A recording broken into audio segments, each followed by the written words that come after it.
ఆచి chicken masala. Middle east లో మొదలైన మంటలు ఇంకా ఆరడం లేదు. ఇప్పుడిప్పుడే ఆరే పరిస్థితులు కూడా కనిపించడం లేదు. రోజుల వ్యవధిలోనే ఇరాన్ కథ ముగించేస్తామనుకున్న అమెరికా, ఇజ్రాయెల్ ఆశలు నెరవేరలేదు. సుప్రీం లీడర్ ఖమేనీని ఖతం చేస్తే కథ మొత్తం మారిపోతుందనుకున్న అంచనాలు తప్పాయి. ఇరాన్ ఓ కొరకరాని కొయ్య అని అర్థమైపోయింది. అయితే ఇరాన్ ఇంతలా ఎలా ప్రతిఘటిస్తోంది? దీని వెనుక ఉన్నది ఎవరు? ఇరాన్కు ఎక్కడి నుంచి సాయం అందుతోంది? రష్యా, చైనా సైలెంట్గా సాయం చేస్తున్నాయా? అసలు ఇరాన్పై ఈ రెండు దేశాలకు అంత ప్రేమ ఎందుకు?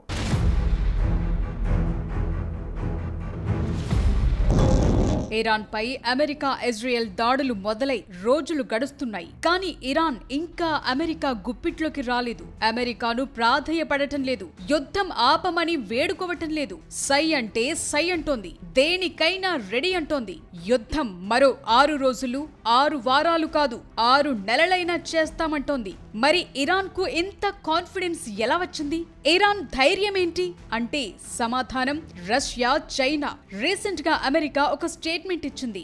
రష్యా పరోక్షంగా యుద్ధం చేస్తోంది. అమెరికాకు సంబంధించిన ఎయిర్ బేస్ లో కీలక స్థావరాలకు సంబంధించిన ఇంటెలిజెన్స్ సమాచారాన్ని సేకరించి ఇరాన్ కు చేరవేస్తోందని. ప్రస్తుత పరిస్థితులు చూస్తుంటే ఇదంతా నిజమే అనిపిస్తోంది.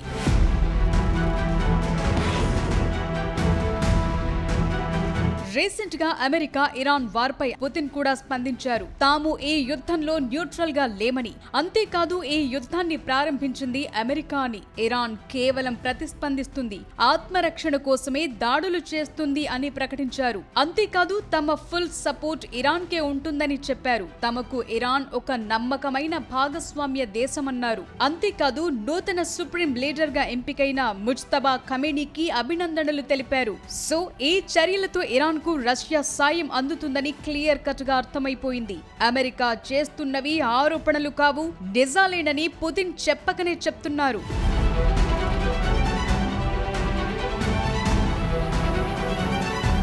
నిజానికి ఇరాన్ కు ప్రస్తుతం ఎలాంటి రాడార్ వ్యవస్థ లేదు, ఎర్లీ వార్నింగ్ సిస్టమ్ లేదు. దశల వారీగా ఇరాన్ రక్షణ వ్యవస్థలను ధ్వంసం చేస్తూ వచ్చింది ఇజ్రాయెల్. కానీ అమెరికా సేనలు, దళాలు ఎక్కడున్నాయి, ఎటు నుంచి వస్తున్నాయి అనే డేటా మాత్రం ఇరాన్ కు ముందే అందుతుందని చర్చ జరుగుతోంది. ప్రస్తుతం రష్యా నిఘా శాటిలైట్స్ అమెరికన్ ఆర్మీపై ఫోకస్ చేసినట్టు తెలుస్తోంది. America troop movements, ships, aircrafts locations అన్ని కూడా తెలుసుకుని ఇరాన్ కు అందజేస్తోందనే చర్చ జరుగుతోంది. నిజానికి ఈ విషయాలను ఎప్పుడో ధృవీకరించింది అమెరికా. ఇరాన్ చేసిన దాడుల్లో అమెరికా భారీగానే నష్టపోయింది. $1 బిలియన్ విలువైన రాడార్ సిస్టమ్స్ ధ్వంసమయ్యాయి. అంతేకాదు అమెరికా ట్రూప్స్ ఉన్న ఎగ్జాక్ట్ లొకేషన్స్ ను ఇరాన్ మిసైల్స్ తాకాయి. ఇదంతా చూస్తుంటే ఈ యుద్ధంలో తన మిత్రదేశం కోసం రష్యా చేయాల్సిందంతా చేస్తోందని క్లియర్ కట్ గా అర్థమైపోతోంది. ఇక ఇరాన్ కు మరో ఆప్తమిత్ర దేశం చైనా. ఎందుకనేది కాసేపటి తరువాత చెప్పుకుందాం. అయితే డ్రాగన్ కంట్రీ కూడా ఇరాన్ కోసం చేయాల్సిందంతా చేస్తోంది. ఇరాన్ కు కావాల్సిన ఫినాన్షియల్ సపోర్ట్ ను చైనా చూసుకుంటుందనే చర్చ జరుగుతోంది. స్పేర్ పార్ట్స్, మిసైల్ కాంపోనెంట్స్ అందిస్తోందని తెలుస్తోంది. ఇరాన్ పై దాడుల కోసం డాలర్లను కుమ్మరిస్తోంది అమెరికా. అంతేకాదు 50,000 మంది సైన్యం, 200 ఫైటర్ జెట్స్, 2 ఎయిర్ క్రాఫ్ట్ క్యారియర్లతో కూడిన స్ట్రైకింగ్ గ్రూప్లను ఉపయోగిస్తోంది. సో యుద్ధం ఎంత ఎక్కువ కాలం కొనసాగిస్తే అంత ఎక్కువగా డబ్బును ఖర్చు చేయాల్సి ఉంటుంది అమెరికా.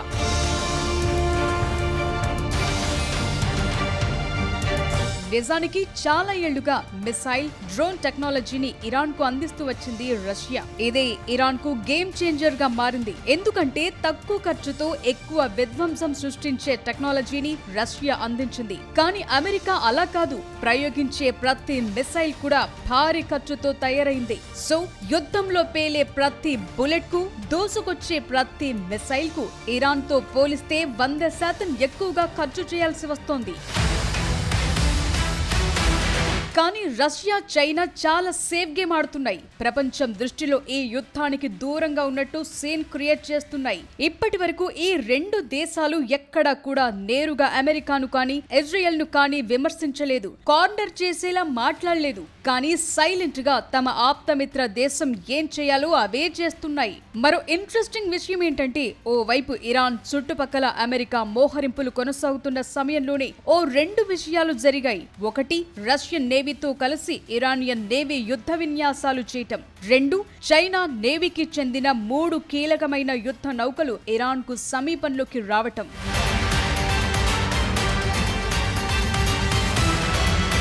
అమెరికా దాడులు చేయటానికి ముందు చైనా నేవీకి చెందిన type 055 class destroyer, type 052D class destroyer యుద్ధ నౌకలు గల్ఫ్ ఆఫ్ ఒమన్ లో ఉన్నాయి. వీటికి తోడు లియావో వాంగ్ 1 అనే maritime space tracking and surveillance ship కూడా ఆ ప్రాంతంలో ఉన్నాయి. ఈ షిప్స్ ఆ ఏరియాలో ఉన్నంత కాలం అమెరికా ఎలాంటి దాడులు చేయలేదు. ఎందుకంటే దాడులకు సంబంధించిన పక్కా సమాచారం ఇరాన్కు ముందే వెళ్లిపోతుందనే ఆలోచనతో చాలా రోజుల పాటు వేచి చూశారని తెలుస్తోంది.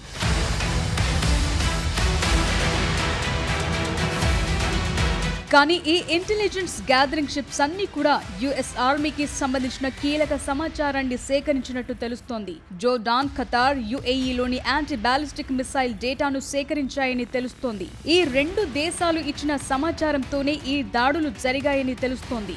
అంతేకాదు ఇరాన్కు China long range air defence systems కూడా అందించినట్టు సమాచారం. అయితే ఇవి అమెరికా, ఇజ్రాయెల్ దాడులను ఆపటంలో మాత్రం విఫలమైనట్టు తెలుస్తోంది. మొత్తానికైతే ఈ 2 దేశాలు ఇరాన్ కోసం ఎంత చేయాలో అంత చేస్తున్నట్టు మాత్రం అర్థమవుతోంది. మరి రష్యా, చైనాలకు ఇరాన్ పై ఎందుకంత ప్రేమ? ఇరాన్తో ఈ 2 దేశాలకు వచ్చే లాభాలేంటి?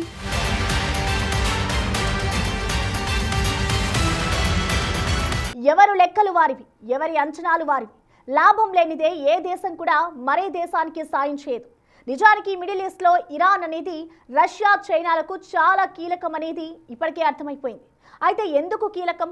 ఒకసారి అమెరికా గుప్పెట్లోకి ఇరాన్ వెళ్ళిపోతే ఈ 2 దేశాలకు జరిగే నష్టమేంటి?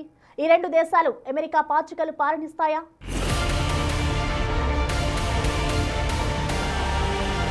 ఇరాన్కు రష్యా, చైనా మిత్రదేశాలని అందరికీ తెలుసు. కానీ ఎందుకనేది మాత్రం కొన్ని విషయాలను లోతుగా అర్థం చేసుకుంటేనే క్లారిటీ వస్తుంది.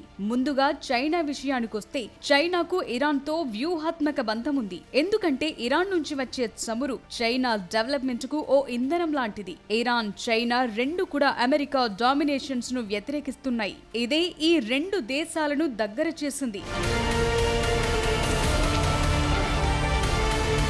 చైనాకు వచ్చే క్రూడ్ ఆయిల్లో 55% మిడిల్ ఈస్ట్ నుంచే వస్తుంది. ఇందులో 13% క్రూడ్ ఆయిల్ ఒక్క ఇరాన్ నుంచే వస్తుంది. అంతేకాదు ఇరాన్ క్రూడ్ ఆయిల్లో 80% కొనుగోలు చేసేది చైనానే. అంతేకాదు హర్ముజ్ జలసంధి గుండా తన ఆయిల్ ట్యాంకర్లు ఎలాంటి ఇబ్బందులు లేకుండా ప్రశాంతంగా వెళ్లాలంటే ఇరాన్ తో మంచి రిలేషన్స్ చాలా అవసరం. ఒకవేళ ఇరాన్ ను అమెరికా కంట్రోల్లోకి తీసుకుంటే చైనా ఇంధన అవసరాలను కంట్రోల్ చేసే అధికారం అమెరికా చేతికొచ్చినట్టే. అదే జరిగితే చైనా ఆయిల్ సప్లై రిస్క్ లో పడ్డట్టే. ఇరాన్ కాకుండా మిగిలిన దేశాలన్నీ కూడా అమెరికా ఎలా అంటే అలా తలుపేవే. అరబ్ దేశాల్లో అమెరికన్ ఆర్మీ బేస్లు కూడా ఉన్నాయి.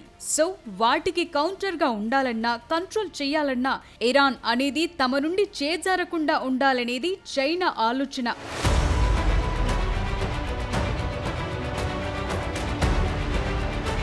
ఇన్ని లాభాలున్నాయి కాబట్టే ఇరాన్ను ఆర్థికంగా ఆదుకునేందుకు చైనా చేయాల్సిందంతా చేస్తోంది. ఓవైపు అమెరికా ఆంక్షలతో తీవ్ర ఇబ్బందులు పడుతున్న ఇరాన్కు ఆపన్న హస్తం అందించింది చైనా. ఇరాన్ నుంచి భారీగా చమురును కొనుగోలు చేస్తూ ఆర్థికంగా ఆదుకుంది. 2021 నుంచి మొన్నటి వరకు $140 బిలియన్ విలువైన క్రూడ్ ఆయిల్ ను కొనుగోలు చేసింది చైనా. అంతేకాదు ఎనర్జీ, బ్యాంకింగ్, టెలికమ్యూనికేషన్స్, ఇన్ఫ్రాస్ట్రక్చర్ సెక్టార్లో ఏకంగా $400 బిలియన్ పెట్టుబడులు పెట్టేందుకు నిర్ణయించుకుంది. ఇరాన్ లో లార్జెస్ట్ టెలికమ్యూనికేషన్స్ సంస్థ చైనాకు చెందిన హువావీ. ఇరాన్ కు AI టెక్నాలజీ అందించింది చైనా. ఇరాన్ లో ఓపెన్ ఇంటర్నెట్ యాక్సెస్ కు కావాల్సిన ఫైర్ వాల్, టెక్నికల్ సపోర్ట్ కూడా చైనాదే. అంతేకాదు ఇరాన్ తో అనేక రక్షణ రంగ ఒప్పందాలు కూడా చేసుకుంది చైనా.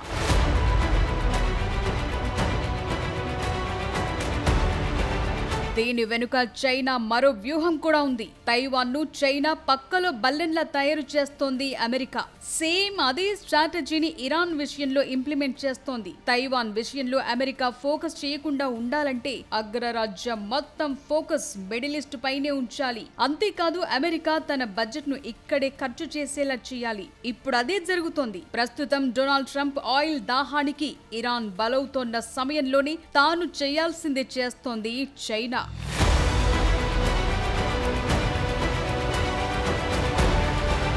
ఇక రష్యా విషయానికొస్తే ఇరాన్కు సాయం చేయటానికి అనేక కారణాలున్నాయి. మామూలుగానే రష్యా, అమెరికా మొదటి నుంచి బద్ధ శత్రువులు. అక్కడ చైనా విషయంలో తైవాన్ను ఎలాగైతే తయారు చేసిందో ఇక్కడ ఉక్రెయిన్ ను కూడా రష్యాకు పక్కలో బల్లెంలా మార్చింది. రష్యాను బోచీగా చూపించి EUను చెప్పు చేతల్లోకి తెచ్చుకుంది అమెరికా. మిడిల్ ఈస్ట్ లో కూడా ఇరాన్ ను బోచీగా చూపించి అన్ని దేశాలను కంట్రోల్లో ఉంచుకుంది. ఇలా ఒక్కో దేశంపై అమెరికా పెత్తనం చేయటం రష్యాకు మొదటి నుంచే ఇష్టం లేదు. ఇప్పుడు మరో దేశం కూడా తమ చేతి నుంచి చేజారటం రష్యాకు మింగుడు పడని అంశం. అందుకే ఇరాన్కు మేము సైతం సాయం అందించేందుకు రెడీ అవుతోంది. ఇలా ఓవైపు రష్యా, మరోవైపు చైనా ఇరాన్కు మేమున్నామంటూ సైలెంట్ గా చేయాల్సింది చేస్తోంది. అందుకే ఇరాన్ ఇన్నాళ్ల పాటు పోరాటం చేయగలిగింది. లేదంటే ఇరాన్ కథ ముగిసి ఇప్పటికే చాలా రోజులయ్యేది. ఇప్పుడు ఇరాన్ పై ప్రేమతో కాకపోయినా వారి వారి లక్ష్యాలను సాధించడానికైనా ఇరాన్కు తప్పక సాయం చేయాల్సిన పరిస్థితి.